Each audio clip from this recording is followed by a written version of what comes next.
அன்பு கொண்ட தமிழ் நெஞ்சங்கள் அனைவருக்கும் என் பணிவான வணக்கத்தை நான் முதலில் தெரிவித்துக் கொள்கின்றேன். இன்று ஒரு ஜோதிட ஆய்வை தருகின்றேன். 27/6/2020 சனிக்கிழமை அன்று ஒரு ஜோதிட ஆய்வை நான் அளிக்கின்றேன். இவருடைய ஜாதகம் எப்படி? 23ஆம் தேதி இரவு, 24ஆம் தேதி விடிய காலை 5வது மாதம் 1988 இரவு 1:30 பிறந்த ஒரு ஆணுடைய ஜாதகம் இது. அது ஆணாக இருந்தாலும் பெண்ணாக இருந்தாலும் ஒரே பலனை கொடுக்கும் என்று நான் பல தடவை உங்களுக்கு சொல்லியிருக்கின்றேன்.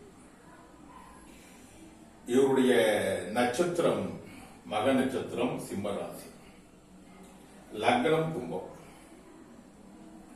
லக்னத்தில் செவ்வாய், 3ல் குரு, 4ஆம் இடத்தில் சூரியன் புதன், 5ஆம் இடத்தில் சுக்கிரன், 7ஆம் இடத்தில் சந்திரன் கேது, 11ஆம் இடத்தில் சனி. இதான் இவருடைய ஜாதகம். இவர் பிறந்தது கேது திசையில் இருப்பு 1 வருடம் 3 மாதம் 10 நாள். இப்ப இவருடைய ஜாதகம் என்ன சொல்கிறது?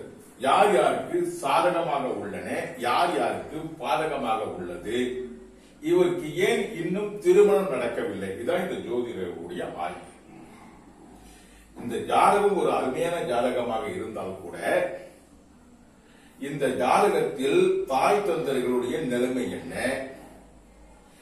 இவருக்கு 2 மூத்த சகோதரர்கள், இந்த மூத்த சகோதரருடைய நிலைமை என்ன, இதுதான் இவருடைய ஜாதகம் காட்டுகின்ற ஒரு ஆய்வு.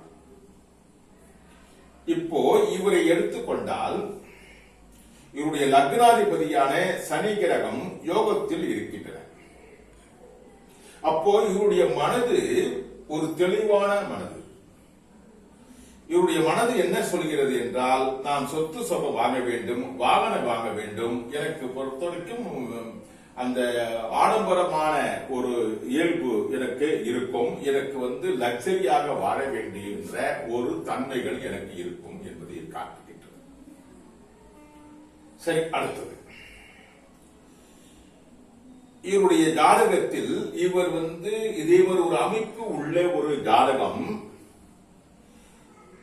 தன்னுடைய கல்வியில் இவர் மிகவும் உயர்ந்த கல்வியை பெற வேண்டிய ஒரு ஜாதகம் மற்றவர்களால் தடுக்கப்படுகிறார்கள் என்பதுதான் இவருடைய ஜாதகம் காட்டுகின்றது. அதாவது இவர் ஜாதகம் யோக ஜாதகம். ஆனால் என் தாய் தந்தருக்கு நான் புத்திர தோஷத்தை கொடுக்கின்றேன், என்னுடைய மூத்த சகோதரருக்கு நான் இளையவர் என்ற முறையில் பயிரற்று போகின்றேன், என்னுடைய முதல் சகோதரருக்கு நான் தம்பியால், அதாவது அவருடைய தம்பி என்ற முறையில் நான் அவருக்கு உதவாக போகின்றேன். இப்போ இவருடைய ஜாதகம் நல்லதா இருக்கு. ஆனால் இந்த மாதிரி ஒரு குழந்தையை இவர் 1988 பிறந்தவுடன் இந்த குழந்தையை என்ன செய்யணும் என்றால், ஒரு குறிப்பிட்ட காலம் வரைக்கும், அதாவது கல்வியை இவர் என்ன பண்ணணும், ஹாஸ்டல்லையே படிக்க வச்சிருக்கணும். தாய் தந்தர் இவர் படிக்கக்கூடாது. ஏனால் தாய் தந்தருக்கு ஒரு புத்திர தோஷம். அதாவது ஒருவருடைய ஜாதகத்தில் ஒரு ஜாதகம் நல்லபடியாக இருந்தால் கூட மற்றவர்கள் நம்மளுக்கு சப்போர்ட்டாக இருந்தால்தான் நம்முடைய வாழ்க்கை தேரும் என்பது இந்த ஜாதகத்துடைய விதி. இவருக்கு சொந்த ஒரு சாதாரண ஒரு படிப்பு படிச்சுட்டு வெளிநாட்டுக்கு போய், ஏன்னா இவர் இரும்பு சம்பந்தப்பட்டது படிச்சிருக்க, டிஎம்இ படிச்சிருக்கிறார். இவர் வெளிநாட்டில் சென்று பணம் சம்பாதித்து கொண்டிருந்தார். நல்ல மனிதர், நல்ல பையன் இவரே. ஆனால் இவருடைய ஜாதகம் என்ன சொல்கிறது என்றால், எனக்கு பணம் விஷயத்தில் எனக்கு குறைவில்லை, சொத்து விஷயத்தில் நானே சொத்து வாங்கக்கூடிய வாய்ப்பு எனக்கு இருக்கின்றது, என்னுடைய தொழில் கிரகம் யோகத்தில் இருக்கின்றது, இது எல்லாம் நல்லபடியாக தான் இருக்கின்றன. ஆனால் என்னுடைய வாழ்க்கை ஏன் இதுவரை தேரவில்லை, என்ன காரணம் என்பார் போது, என்னுடைய தாய் தந்தருக்கு நான் புத்திர தோஷம், என் சகோதரருக்கு நான் சகோதர தோஷம் கொடுக்கிறேன், அதனால் என்னுடைய வாழ்க்கை அமுக்கப்படுகிறது. இப்போ இது மாதிரி ஜாதகம் நல்ல முன்னுக்கு வர வேண்டிய ஒரு ஜாதகம். தாய் தந்தரையும் இவர் கவனித்துக் கொண்டு தனி குடும்பத்திற்கு இவர் சென்று விட அப்ப என்ன மேரேஜ் பண்ணுவோம். ஆனால் மேரேஜ் பண்ணக்கூடிய வாய்ப்பை இப்ப இவர் இழக்கிறார். என்ன காரணம் என்றால் இவருடைய ஜாதகத்தில் 4/9/2015 4/9/2025 வரைக்கும் எதிர் திசையான சந்திர திசை இவருக்கு கர்ம திசையாக மாறுகிறது. சந்திரன் 7ஆம் இடத்தில் அமர்ந்து கொண்டிருக்கின்றார். 7ஆம் அதிபதியான சூரியன் யோகத்தில் இருந்தால் கூட 6ஆம் அதிபதி 7இல் அமர்ந்தால் தடுக்கல் செய்வார். இப்ப 1988 பிறந்திருக்கிறார். கிட்டத்தட்ட 32 வயசு 33வது வயசில் இவர் அடியெடுத்துக் கொண்டிருக்கிறார். ஆனால் யோக ஜாதகம் இன்னும் திருமணம் நடக்கவில்லை. என்ன காரணம் என்றால் 2015க்குள்ள திருமணம் பண்ணிருக்க வேண்டிய ஜாதகம். ஆனால் சில காரணங்களால் அவருடைய மற்றவங்களுடைய காரணங்களால் இவர் திருமணம் தடைப்பட்டது. ஆகவே இப்ப 2015 2025 வரைக்கும் இவர் கர்ம திசை. இப்ப இவர் என்ன செய்வார் இந்த கர்ம திசையில் என்றால் இவர் வாயு சம்பந்தப்பட்ட தொல்லை இவருக்கு எப்பயுமே இருந்துட்டு இருக்கும். இரண்டாவதாக இந்த கர்ம திசை இவர் மக நட்சத்திரம் பிறந்ததால் இந்த கர்ம திசை தாய் தந்தர்களை கொடுக்கின்றது, மூத்த சகோதரரை கொடுக்கின்றது. அப்போ இது யாரு இதுல அடிப்படை போறாங்க என்பது அவங்க ஜாதகம் என்ன சொல்லுகிறது என்பது பார்க்க வேண்டும். ஏற்கனவே என்னுடைய தாய் தந்தர்களுடைய அவர்களுக்கே மன ரீதியான பாதிப்பு இருக்கு. இருவருக்கும் என் தாய் தந்தருக்குள்ளேயே ஒரு பகை உணர்வு, அதாவது அண்டர்ஸ்டாண்ட் சரியா இல்லை. என்னுடைய தாய் தந்தர்கள் எப்படி பாதிக்கப்படுகிறார்களோ அதே மாதிரி என் மூத்த சகோதரர் பாதிக்கப்படுகிறார். என்னுடைய இளைய சகோதரருடைய வருமானம் மிக குறைவு. அவருடைய மனைவியானவர் எதிர்நடையாக செயல்படுகிறார். இதெல்லாம் இந்த ஜாதகத்தை காட்டிக் கொண்டே இருக்கின்றன. அப்போ என்னுடைய வருவாயை, என்னுடைய பணத்தை என் குடும்பம் அமைந்தவுடன் நான் என்னுடைய தாய் தந்தருக்கு நாம் ஒற்றுமையாக இருந்து பணிவுடை பண்ணக்கூடிய ஒரு வாய்ப்பு இருக்கா என்பது இந்த ஜாதகம் இல்லை. ஆகவே இது மாதிரி ஜாதகம் மேரேஜ் ஆனவுடனே தனிக்குழுத்தனத்துக்கு சென்று விட வேண்டும். ஆனால் 2025 வரைக்கும் கர்ம திசை நடக்கின்ற ஒரு காரணத்தினால் என்னுடைய மனைவியுடைய படுக்கை சுகத்தை என் தாய் தந்தர்கள் விரும்ப மாட்டார்கள், என்னுடைய மூத்த சகோதரர்கள் விரும்ப மாட்டார்கள்.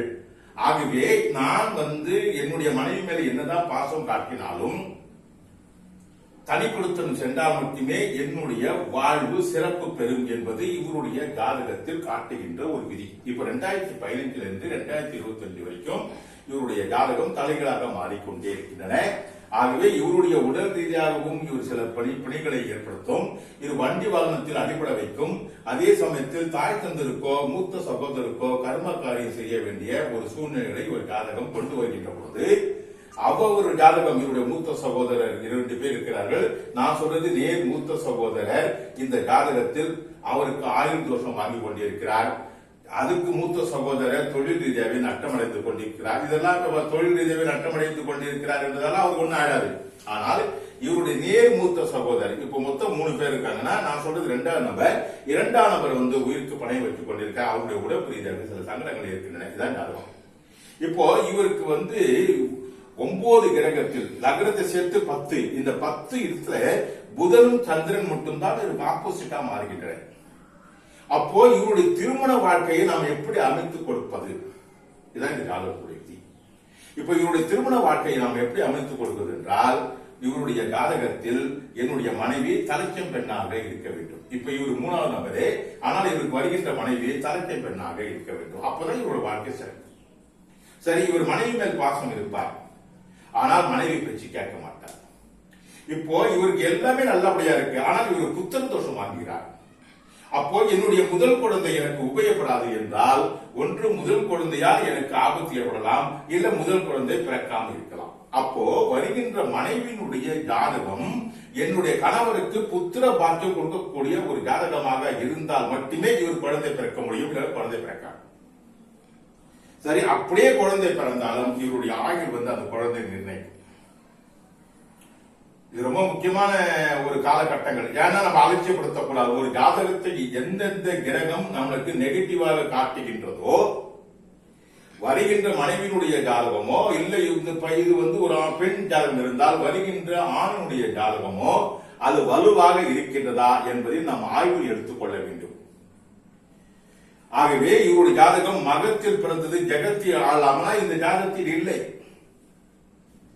ஏனால் இவருடைய ஜாதகத்தில் சந்திரன் எதிர்மறையாக செயல்படக்கூடிய ஒரு மோசமான ஒரு கிரகங்கள் இது.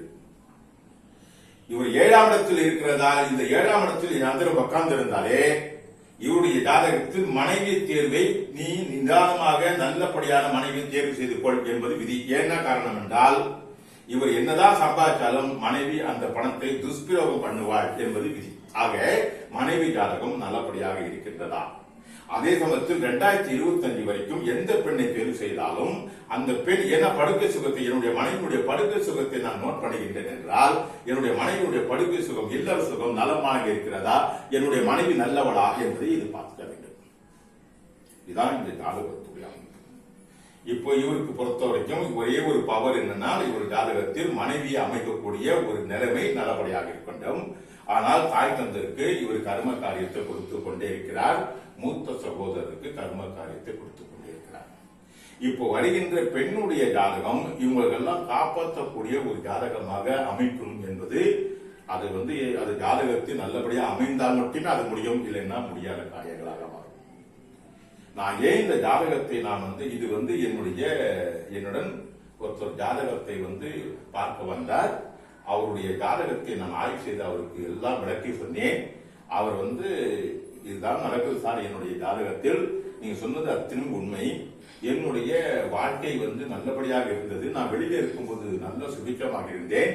இப்போ கூட்டு குடும்பம் வருகின்ற பொழுது என்னுடைய பொருளாதாரம் அடிபட்டுக் கொண்டே இருக்கின்றன. நான் என்ன சம்பாதித்தாலும் எனக்கு ஒரு சங்கடமான ஒரு சூழ்நிலை இருக்கின்றது என்பதை என்கிட்ட அவர் சொன்னார்.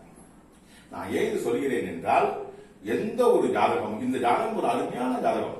ஆனால் இந்த புதன் திசை இப்ப வரப்போறதில்லை, இவர் கடைசி நேரத்தில் வருகின்றன. ஆனால் இவருடைய ஜாதகத்தில் இந்த புதன் கிரகம் கடைசி நேரத்தில் வந்தால் கூட இவருடைய முதல் குழந்தை பெண் குழந்தையாக மாறுகின்ற பொழுது, ஏனால் இவருடைய நட்சத்திரம் பூர நட்சத்திரம், மக நட்சத்திரம். இந்த நட்சத்திரம் என்னுடைய முதல் குழந்தையினுடைய அதாவது அந்த நிதி கிரகம் இவர் பயன்படுத்தக்கூடாது. ஏற்கனவே இவருக்கு குழந்தை பார்க்கக்கூடிய கிரகம் மைனஸ்ல இருக்கிறதால் வருகின்ற பெண்ணுடைய ஜாதகம் அந்த பாக்கியத்தை கொடுக்கக்கூடிய ஒரு ஜாதகமாக இருக்கிறதா என்பதை நாம் பார்த்துதான் அமைக்க வேண்டும். ஆகவே வெறும் நட்சத்திர பொருத்தத்தை பார்த்து கொண்டு இந்த ஜாதகத்தை நாம் அமைச்சிடக்கூடாது. இப்போ இவருடைய மூத்த சகோதரர் அவருடைய வாழ்க்கை நல்லபடியா இருக்கிறதா? எதுவுமே இல்லை. அவர் ஆண்டியாக இருக்கிறார். அவர் எந்த தொழிலுக்கும் போக முடியவில்லை. அவர் இந்த நேரத்தில் கடன்காரனாக இருக்கிறார். அவருடைய உடம்பு ரீதியாக பிடி கொடுத்துக் கொண்டே இருக்கின்றது. ஆயுள் தோஷம் ஏற்படுகின்றது. ஆகவே அவர் தன்னுடைய மனைவியை விட்டு பிரிந்து இருக்கிறார். அதாவது இவருடைய என்னுடைய அண்ணன் பிரிந்து இருக்கிறார். இப்போ அன்னியால இவருக்கு யோகமா, அன்னியால யோகம் இல்லை. ஆகவே 2 சகோதரர்கள், என்னுடைய தாய் தந்தர்கள் 2 பேரும் கோபக்காரர்கள். என்னுடைய சகோதரர்கள் 2 பேருமே வேலைக்கு செய்யாமல் அவர்கள் வீட்டில் இருக்கிறார்கள். நான் தான் சம்பாதித்து இந்த குடும்பத்தை காப்பாற்றிக் கொண்டிருக்கின்றேன். ஆகவே என்னுடைய வருவாய் இங்கு தலைகளாக மாறிக்கொண்டே இருக்கிறது என்பது இவருடைய ஜாதகத்துடைய விதி. ஆக ஒரு நல்ல ஜாதகம் மற்றவங்களால் கெடக்கூடிய ஒரு வாய்ப்பு இருக்கின்ற பொழுது இவர் என்ன செய்யணும்னால், மற்றவங்களையும் காப்பாற்றிக் கொண்டு தன்னையும் காப்பாற்றிக் கொள்ள வேண்டும் என்றால் விரைவாக திருமணம் செய்து கொண்டு இவர் தனி குடும்பத்துக்கு சென்ற பிறகு தன்னுடைய தாய் தந்தர்களையோ மற்றவங்களையோ காப்பாற்றலாம். ஆனால் இவர் கூடவே எல்லாம் இருந்து கொண்டால் இந்த ஜாதகம் தேராது என்பதை கவனத்தில் கொள்க. இது நான் ஏன் அந்த குடும்பத்தை பிரிக்கிறேன் என்று நினைக்க வேண்டாம். இதுதான் இவர் முன்னுக்கு வரணும்னால் 8 இருக்க வேண்டும். அதே மாதிரி ஒரு மனைவியுடைய பலத்தை இவர் பெற வேண்டும். மனைவியுடைய குடும்ப கிரகம் வலுவாக இருக்கிறதா என்பதை பார்த்து இவர் திருமணம் செய்ய வேண்டும். மனைவி மூத்த பெண்ணாக இருக்க வேண்டும். ஏன்னால் இவருடைய ஜாதகத்தில் ஆயுள் கிரகம் யார் நோட் பண்ணுகிறார் என்றால், என்னுடைய மனைவியுடைய நேர் மூத்தவரத்தோடு இருந்தால் எனக்கு ஆயுள் குறைவு என்பது காட்டுகின்றது. அதே சமயத்தில் புத்திர தோஷத்தை கொடுக்கின்றார். இந்த சுக்கிரன் இங்கு உட்கார்ந்தால் புத்திர தோஷம் இல்லை. இது தாயினுடைய தந்தையுடைய கிரகம். இவர் தாய் தந்தைக்கு மன ரீதியாக பாதிக்கப்பட்ட ஒரு நபராக மாறுகிறார்கள். என்னுடைய மாமனார் மாமியார் எனக்கு யோகத்தை கொடுத்தாலும் என்னுடைய மாமனார் மாமியாருக்கும் என் தாய் தந்தருக்கும் உறவு முறை தடி இருக்காது. இவ்வளவும் இந்த ஜாதகம் காட்டிக் கொண்டே இருக்கின்றன. ஆகவே இவர் மாமனார் வீட்டுக்கும் அவங்க அந்த சைட்ல இவர் சப்போர்ட் பண்ண வேண்டியதற்கு அவங்க இவரை சப்போர்ட் பண்ணலாம் தவிர, ஆனா தாய் தந்தரோ கூட பிறந்த சகோதரரோ இவரை சப்போர்ட் பண்ண வேண்டிய வாய்ப்பு இது குறைவாக இருக்கின்றது. ஆகவே இப்படிப்பட்ட ஒரு ஜாதகம் இயற்கையாகவே தனி கொடுத்தனத்துக்கு அழைத்து சென்று விடும் என்பதை கவனித்துக் கொள்க. இப்ப இவர் மேல நம்ம குற்றம் சொல்லி எந்த பிரயோஜனம் இல்லை. ஏன்னா ஜாதகத்துடைய அமைப்பு இப்படிப்பட்ட ஒரு அமைப்பு உள்ள ஜாதகம். ஆனா இதெல்லாம் ஒரு யோக ஜாதகங்கள். ஆனால் நடக்கின்ற எதிர் திசைகள் நடக்கின்ற பொழுது ஒரு நபர்கள் எவ்வளவு புத்திசாலித்தனமாக இருக்க வேண்டும் என்பதை நாம் கவனித்துக் கொள்ள வேண்டும். ஏனால் ஒரு எதிர் திசை தான் நம்மளை கவுத்து விடும். எப்படிப்பட்ட பலசாலி இருந்தாலும் சரி, எதிர் திசையில் ஒரு எந்த காரியம் செய்தாலும் நிதானமாக செய்ய வேண்டும். அந்த நேரத்தில் மற்றவருடைய சப்போர்ட் நம்மளுக்கு வரணும். ஆனால் இவர் காலத்தில் அது ஒரு அமைப்பு இல்லை. ஏன்னா தாய் தந்தை சப்போர்ட் குறைவு, மூத்த சகோதரருடைய சப்போர்ட் குறைவு. ஆனா இவருக்கு எதிர் திசை. ஆக இவருடைய உடம்பையும் இது பார்த்துக் கொண்டு இவருக்கு எந்த விரயமும் வராமல் நாம் பார்த்துக் கொள்ள வேண்டும். ஏன்னா கர்ம காரியத்தை கொடுத்துக் கொண்டு இருக்கின்றார். ஆகவே இதே மாதிரி ஜாதகத்தில் எடுக்கின்ற பொழுது மனைவியினுடைய ஜாதகம் இந்த நேரத்தில் 2025 வரைக்கும் இவருடைய மனைவி ஜாதகம் யோகத்தில் அமைத்து கொடுத்து விட்டால் இவருடைய வாழ்க்கை நல்லபடியாக அமையும் என்பது இந்த ஜோதிடத்துடைய ஆய்வு. ஆகவே அன்பருக்கு நான் என்ன சொல்கிறேன் என்றால், உங்களுடைய குழந்தை ஜாதகம் எந்த நிலையில் இருக்கின்றன, அவரால் யார் யாருக்கு நன்மை யார் யாருக்கு தீமை, இதெல்லாம் நீங்க ஒரு சார்ட் போட்டு நான் தருகிறேன். நான் ஒரு ஜாதகத்தை கணிக்கின்ற பொழுது சம்பந்தப்பட்ட நபருடைய வாழ்க்கை எப்படி இருக்கும், இவரால் தாய் தந்தர்கள் எப்படி இருப்பார்கள், இவரால் மனைவி எப்படி இருப்பாள், இவரால் குழந்தைகள் எத்தனை குழந்தைகள் எப்படி இருக்கும், இவரால் மாமனார் மாமியார்கள் என்ன பலன் அடைவார்கள், இத்தனையும் அந்த ஜாதகத்தை காட்டிக் கொடுத்துவிடும். நான் ஏன் இது சொல்கிறேன் என்றால், வாழ்க்கையில் எல்லோருமே ஒரு நல்ல திறமைசாலிகள் தான், யாருமே முட்டாள் இல்லை. ஆனால் ஒரு நேரம் நமக்கு ஒத்து வருகின்ற பொழுதுதான் நம்முடைய அறிவு பிரகாசிக்கும். எப்படிப்பட்ட திறமைசாலிகளை இருந்தாலும் ஒரு எதிர் திசையில் வருகின்ற பொழுது அவர்கள் கீழே புரிந்து கொள்வார்கள். அதிலிருந்து காப்பாற்றிக் கொள்ள நாம் என்ன செய்ய வேண்டும், இதுதான் ஜோதிடத்துடைய ஆய்வு. ஆகவே நாம் என்ன செய்ய வேண்டும் என்றால், ஒரு எதிர் திசை கிராஸ் வரத்துக்கு முன்னாடி நம்முடைய வாழ்க்கையை நிர்ணயித்துக் கொள்ள வேண்டும். இவர் 2015க்குள் இவர் திருமணம் செய்திருக்க வேண்டும். ஆனால் இவருக்கு பல காரணத்துக்கால் திருமணம் செய்யக்கூடிய தகுதி இருக்கிறார். இப்ப 2025 வரைக்கும் இவருக்கு சமமான ஒரு திசை நல்லபடியாக இல்லாத பொழுது பெண்ணுடைய ஜாதகம் இதில் வலுவாக இருக்க வேண்டும் என்பதுதான் இந்த ஜாதகத்திற்கு இருக்கும். ஆகவே அன்பர்கள், உங்களுடைய ஜாதகத்தையோ உங்களுடைய குழந்தை ஜாதகத்தையோ நீங்கள் அவசரப்பட்டு எந்த முடிவும் வரக்கூடாது. உங்களுடைய ஜாதகம் என்ன சொல்கிறது, உங்களுடைய குழந்தை ஜாதகம் என்ன சொல்கிறது, அதனுடைய வாழ்க்கை தரம் எப்படி இருக்கின்றன, எப்படிப்பட்ட பெண் வரன் தேர்வு செய்ய வேண்டும், இதெல்லாம் நீங்கள் ஆய்வில் எடுத்துக்கொண்டு உங்களுடைய வாழ்க்கையை நீங்க அமைத்துக் கொடுத்தால் அந்த வாழ்க்கை சிறப்பாக இருக்கும் என்பது என்னுடைய ஜோதிட ஆய்வு நிரூபிக்கப்பட்ட உண்மை. ஆகவே அவசரப்பட்டு ஏதாவது வேலை இருக்காங்க, ஏதாவது நல்ல வசதியா இருக்காங்க அப்படியெல்லாம் பார்த்து நீங்க கொடுக்க கூடாது. ஏனால் இன்னைக்குரிய சூழ்நிலைகளில் 70% ஜாதகம் மைனஸ் பாயிண்ட்ல இருக்கிறது, 30% ஜாதகம் தான் பிளஸ்ல இருக்கின்றன. இந்த 30% பிளஸ் உள்ள ஜாதகத்தை நாம் தேர்வு செய்து நம்முடைய வீட்டுக்கு ஒரு மருமகள் வந்தாலோ நம்ம வீட்டுக்கு ஒரு மருமகன் வந்தாலோ நம்முடைய வாழ்க்கை சிறக்கும் என்பதை கவனித்துக் கொள்ளுங்க. ஆகவே உங்களுக்கு ஏதாவது ஜோதிடம் பார்க்க வேண்டும் என்று உங்களுக்கு ஆவல் இருந்தால் என்னுடைய வாட்ஸ்அப் நம்பர் 9600233910 9600233910 என்னுடைய வாட்ஸ்அப் நம்பர். இந்த வாட்ஸ்அப் நம்பர்ல உங்களுடைய பெயர், ஏன்னா நியூமராஜ பிரகாரம் உங்க பெயர் சரியாக அமைந்து கொண்டிருக்கிறதா என்பதை அதையும் கணித்து உங்களுக்கு ஆலோசனை அனுப்பப்படும்.